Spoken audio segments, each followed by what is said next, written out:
حلال ہے کھا سکتے ہو، لیکن ہر جانور نہیں کھا سکتے ہو.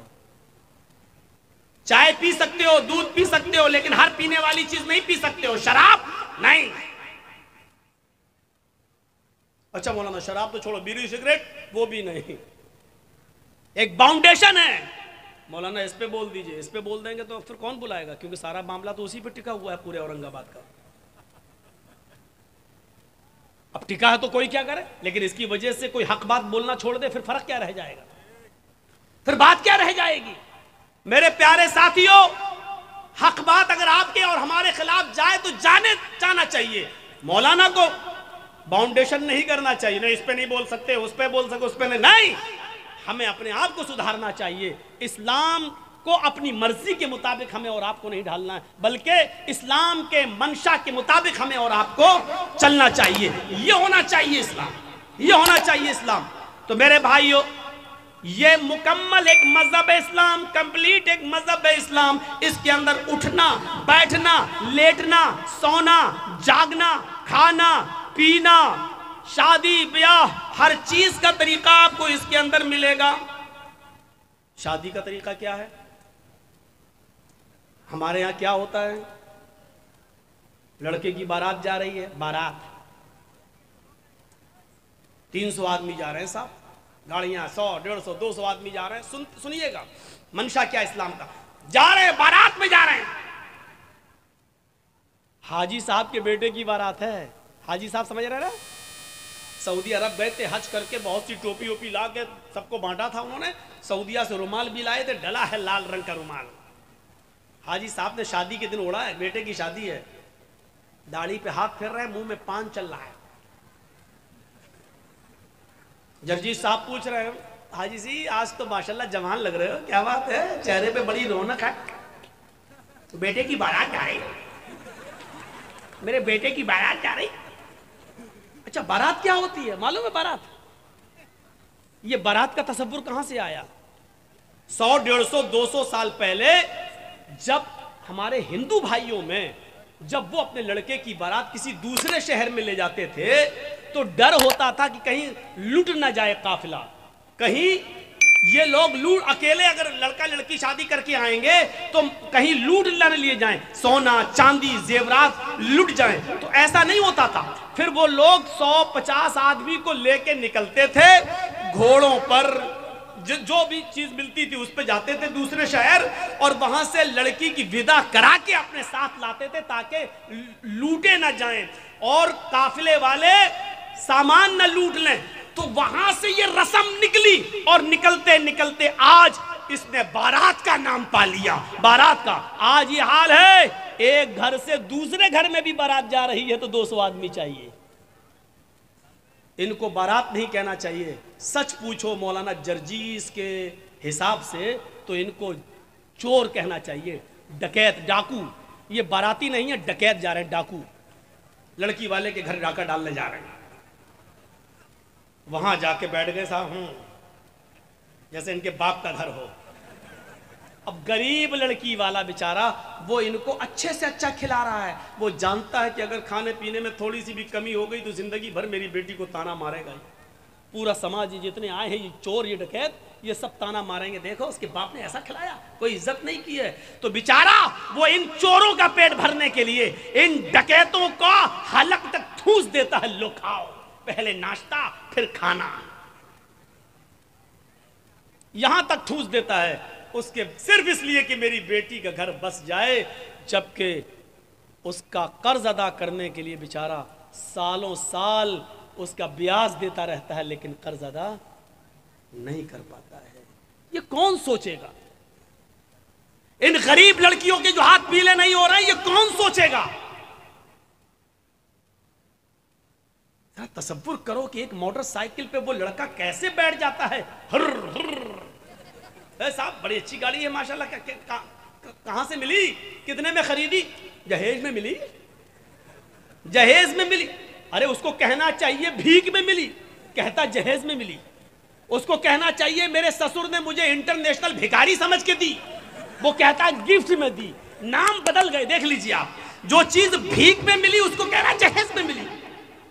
اس کو کہہ رہا جہیز میں ملی، جس کو کہنا چاہیے میرے سسر نے مجھے انٹرنیشنل بھکاری سمجھ کے دیا، بھیک میں دی، اس کو گفٹ کہہ رہا ہے، گفٹ۔ ارے نام بدل دینے سے حیثیت نہیں بدل دی جاتی ہے۔ شراب کا نام دوا رکھ دو تو شراب شرابی رہے گی، دوا نہیں ہو جائے گی۔ مولانا جرجیز کی شیروانی اتار کر کسی سور کو پہنا دو تو کیا وہ سور مولانا جرجیز بن جائے گا؟ لباس بدل دینے سے سور سور ہی رہے گا، گدھا گدھا ہی رہے گا، کتا کتا ہی رہے گا، بھیک بھیک ہی رہے گی۔ اس کا نام دہیج جہیز رکھ دینے سے معاف کرنا، بھیک کا نام نہیں بدل جائے گا۔ عورتوں نے ننگے پن کا نام فیشن رکھ دیا۔ کیا رکھ دیا؟ فیشن۔ اللہ کے رسول نے تو نہیں کہا وہ فیشن ہے، اللہ کے نبی نے تو کہا نساء کاسیات عاریات، ایک ایسا زمانہ آ جائے گا کہ تم عورتوں کو دیکھو گی کہ وہ کپڑے پہنے ہوں گی لیکن ننگی ہوں گی۔ اللہ کے نبی نے تو یہ کہا تھا کہ وہ کپڑے پہنے ہوں گی لیکن ننگی ہوں گی۔ کپڑا پہننے کے باوجود بھی کوئی ننگی ہوتا ہے؟ نہیں، لیکن نبی نے کہا کپڑے تو پہنیں گی لیکن ننگی ہوں گی، کپڑا پہنیں گی لیکن ہاتھ دکھیں گے، کپڑا پہنیں گی لیکن پیٹ دکھے گا، کپڑا پہنیں گی ان کے جسم کا اتارو چڑھاؤ دکھے گا، یعنی وہ ایسے تنگ کپڑے پہنیں گی کہ جس سے اگر کوئی ٹیلر کوئی درجی ان کو دیکھ لے تو ناپ لینے کی ضرورت نہ پڑے۔ وہ اپنی آنکھوں میں پورا کا پورا بسا لے کہ اس کا سینہ اتنا، اتنی اس کی کمر اتنی، اس کی بلاؤز کا سائز اتنا، وہ صرف ایک نظر دیکھ کر اندازہ لگا لے کہ اس کی ساڑی کا ناپ کتنا، اس کے بلاؤز کا ناپ کتنا، اس کے پیٹ کا ناپ کتنا، اس کی کمر کا ناپ کتنا، اس کے سینے کا ناپ کتنا۔ ایسی عورتوں کو بتایا اللہ کے نبی نے کہ کپڑے تو پہنیں گی لیکن ننگی ہوں گی۔ نبی نے تو ان کو ننگا کہا ہے۔ اب ہمارے یہاں نام بدل گیا، یہ فیشن ہے، یہ فیشن ہے۔ لڑکیاں چپکے ہوئے کپڑے پہن کر مارکیٹ جا رہی ہیں، ان کی ران سے کپڑا چپکا ہے، ان کی پنڈلی سے کپڑا چپکا ہے، ہم کہہ رہے ہیں فیشن ہے یہ۔ میرے بھائیوں، تمہارے نام بدل دینے سے ان کا ننگا پن ختم نہیں ہو جائے گا۔ اللہ کی قسم تمہاری نظروں میں فیشن ہے لیکن محمد رسول اللہ کی نظر میں وہ لڑکی ننگی ہے، ننگی ہے، ننگی ہے، برہنہ ہے، برہنہ ہے، برہنہ ہے۔ نام بدل دینے سے حیثیت نہیں بدل جاتی ہے۔ بھیک کا نام دہیج رکھ دو، معاف کیجئے گا بھیک بھیک ہی رہے گی۔ دہیج ہو جانے سے یا جہیز ہو جانے سے میرے بھائیوں اس کی حیثیت نہیں بدل جائے گی۔ اور جہیز کس کو کہتے ہیں؟ دہیز تو ہندی لفظ ہے، اردو میں اس کو کہتے ہیں جہیز۔ اگر دیکھا جائے تو جہز یجہز و تجہیز اس سامان کو کہتے ہیں جو میت کے ساتھ جاتا ہے قبرستان تک۔ کہتے ہیں تجہیز و تکفین ہو گئی اس کی، عربی میں بولا جاتا ہے اردو میں کہ اس کی تجہیز، ایک فلاں آدمی مر گیا، انتقال ہو گیا ہے، اس کی تجہیز، اس کی تکفین 2 بجے ہوگی۔ اس کا مطلب کیا ہے؟ تجہیز سے بنا ہے جہیز، مرنے والے کے ساتھ جو سامان جاتا ہے، کفن افن وغیرہ، چارپائی وغیرہ، اس کو کہا جاتا ہے جہیز۔ آج وہ جہیز شادی کے بعد ہمیں ملتا ہے۔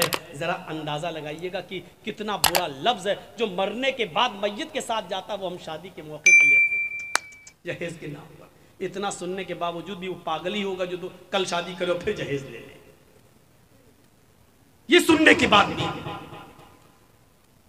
اب غور کریں، آپ شادی ہمارے یہاں کیسی ہو رہی ہے؟ پہلے باراتی پہنچ گئے، اب چلو چور و ڈکیت کہہ دیا کافی ہے، اب باراتی کہہ دے رہا ہوں، بار بار برا نہ لگے۔ پہنچ گئے، ہو گیا سب۔ لیکن اللہ کے رسول کے زمانے میں شادی کیسی ہوتی تھی؟ وہ سارے واقعات آپ کے سامنے ہیں، سنے ہوں گے۔ ایک عورت اللہ کے نبی کے پاس آئی اور کہنے لگی کہ اللہ کے رسول، میں آپ سے شادی کرنا چاہتی ہوں، انی احب لک، میں اپنے آپ کو ہبہ کر رہی ہوں۔ تو اللہ کے نبی صلی اللہ علیہ وسلم نے کیا فرمایا؟ اب مجھے ضرورت نہیں ہے۔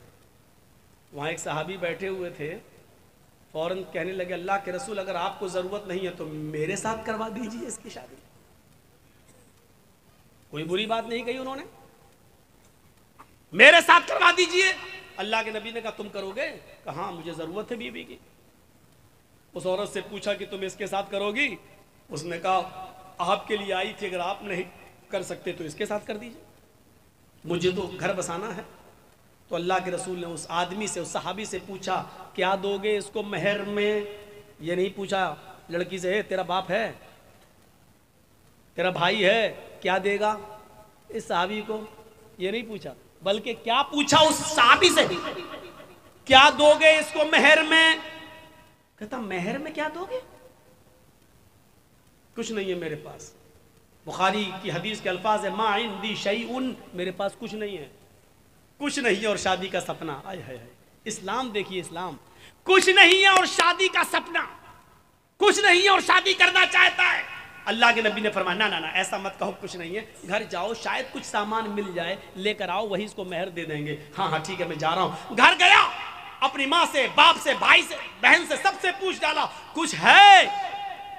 پتہ چلا کچھ نہیں ہے۔ آیا کہ اللہ کے رسول گھر میں کوئی چیز نہیں ملی۔ آپ نے کہا دیکھو تم شادی کرنے جا رہے ہو، بیوی کو کچھ تو مہر دینا پڑے گا نا۔ پتہ چلا مہر نقد ہونا چاہیے، کچھ تو ملے گا۔ کہنے لگے کچھ نہیں ملا۔ اللہ کے نبی نے کہا دوبارہ جاؤ۔ کہا جب کچھ ہے ہی نہیں تو پھر دوبارہ جا کے کیا 50 بار بھی جاؤں گا تو کچھ نہیں ملے گا؟ کہا دوبارہ جاؤ، التمس خاتما من الحدید، لوہے کی انگوٹھی مل جائے تو وہی لے آؤ، سونے کی نہیں، چاندی کی نہیں، لوہے کی انگوٹھی جو آج 5-5, 6-6, 10-10 روپے میں ہمیں سڑکوں پر مل جائے گی۔ اگر لوہے کی انگوٹھی ہی مل جائے تو وہی لے آؤ، وہی دے دو اپنی بیوی کو، ہونے والی بیوی کو۔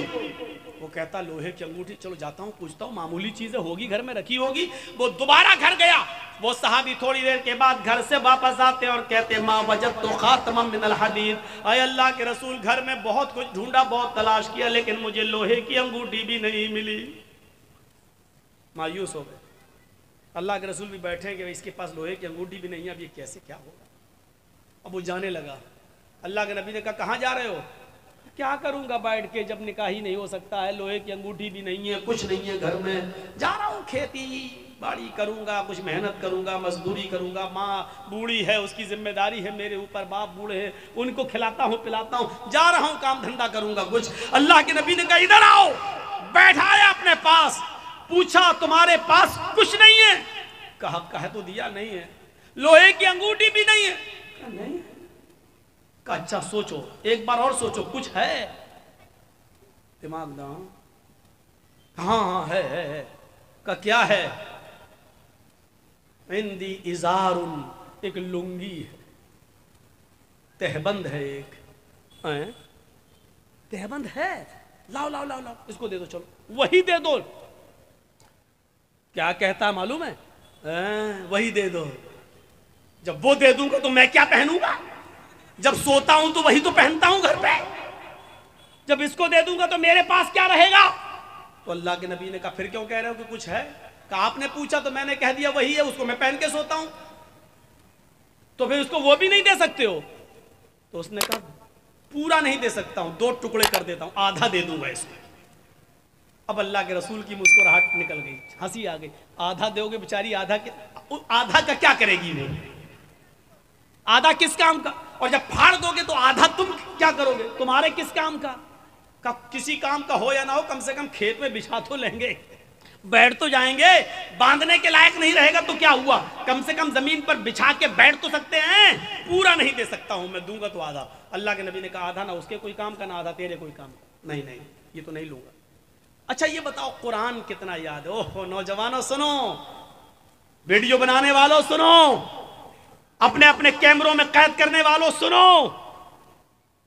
سننا اور پوری تقریر مت سننا، بس وہی سنتے رہنا کہ سب سے بڑا سخت عذاب اس کو ہوگا جو دنیا میں تصویر ہے۔ پوری تقریر مت سننا، بس یہی سنتے رہنا، یہ جملے تمہیں تھپڑ مارتے رہیں گے جب تک دوسرے سال ہمیں بلا نہیں لو، تب تک وہی حدیث تمہیں تھپڑ مارتی رہے گی کہ ہم کیا کیا کرتے ہو، کتنے بڑے بڑے گناہ کرتے ہیں۔ سنو، کہا قرآن تمہیں کتنا یاد ہے؟ سونا نہیں، چاندی نہیں، کپڑا نہیں، دولت نہیں، یہاں تک کہ بیوی کو دینے کے لیے لوہے کی انگوٹھی بھی نہیں۔ اتنا غریب گھر کا صحابی، لیکن جب اس سے پوچھا کہ تمہیں قرآن کتنا یاد ہے، سر اٹھاتا ہے، کہتا ہے اللہ کے رسول مجھے سورہ ملک یاد ہے، مجھے سورہ حشر یاد ہے، مجھے سورہ جمعہ یاد ہے، مجھے سورہ منافقون یاد ہے، مجھے سورہ نبا یاد ہے، مجھے سورہ قیامہ یاد ہے۔ اللہ کے نبی نے فرمایا کیا تمہیں اتنی صورتیں یاد ہیں؟ کہا ہاں۔ آپ نے کہا کیا تم مجھے منہ زبانی بغیر دیکھے سنا سکتے ہو؟ اس نے کہا ہاں۔ آپ نے کہا اتنی صورتیں تمہیں یاد ہیں؟ اس نے کہا ہاں۔ کہا پھر یہ کیوں کہتے ہو کہ میرے پاس کچھ نہیں ہے؟ تمہیں اتنی صورتیں یاد ہیں، کیا تم ان صورتوں کو اپنی بیوی کو یاد کرا دو گے؟ اس عورت کو یاد کرا دو گے جس کے ساتھ میں تمہارا نکاح کرنا چاہتا ہوں؟ اس نے کہا ہاں میں کرا دوں گا۔ اس عورت سے پوچھا اگر تیرے شوہر کے تیرے نکاح کے مہر میں اگر قرآن کی ان صورتوں کو میں مہر بنا دوں اور انہی صورتوں کو تو اپنا مہر مان لے تو کیا تو اس سے نکاح قبول کر لے گی؟ کیا ان قرآن کی صورتوں کو اپنا مہر مان لے گی؟ کہنے لگی روتے ہوئے اے اللہ کے نبی، جس عورت کی شادی میں، جس عورت کے نکاح میں قرآن کی صورتیں مہر بن جائیں، اس سے زیادہ بابرکت نکاح کس کا ہو سکتا ہے؟ اس سے زیادہ پاکیزہ نکاح کس کا ہو سکتا ہے؟ پھر اللہ کے نبی نے ان صورتوں کو ہی مہر بنا دیا اور اس کے بعد نکاح پڑھا دیا۔ اس عورت کا نہ کوئی باپ تھا، نہ چچا تھا، نہ بھائی تھا، اس لیے خود اللہ کے رسول قاضی کی حیثیت سے اس کے ولی بن گئے، سرپرست بن گئے، اور آپ نے اس کا نکاح کر کے اسی دن بھیج دیا۔